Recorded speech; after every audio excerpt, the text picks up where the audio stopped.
আসসালামু আলাইকুম। বর্ষিয়ান আইনজীবী যারা এখান পান না, বিশেষ মুক্তিযোদ্ধা সকলেই তাকে ছিলেন।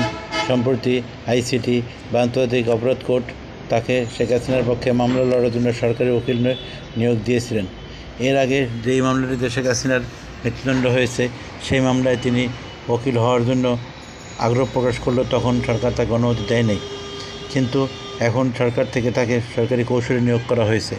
কিন্তু তিনি আজকে এক সাংবাদিক সম্মেলনে বা সরাসরি জানিয়েছেন যে তিনি শেখ হাসিনার পক্ষে ওকালতি করবেন না, অর্থাৎ তিনি আইনজীবী হতে ইচ্ছুক নন। এর কারণ হিসেবে তিনি বলেছেন, এই কোর্টের প্রতি শেখ হাসিনার কোনো আস্থা নাই। যে কোর্টের প্রতি শেখ হাসিনার আস্থা নাই, সেই কোর্টে তিনি শেখ হাসিনার পক্ষে মামলা কেন লড়বেন? এর কোনো ভিত্তি নেই, তাই তিনি লড়বেন না। তবে তিনি শফিউদ্দিন জয় এবং সাইমা ওয়াজিদ পুতুলের পক্ষে মামলা লড়বেন বলে জানিয়েছেন।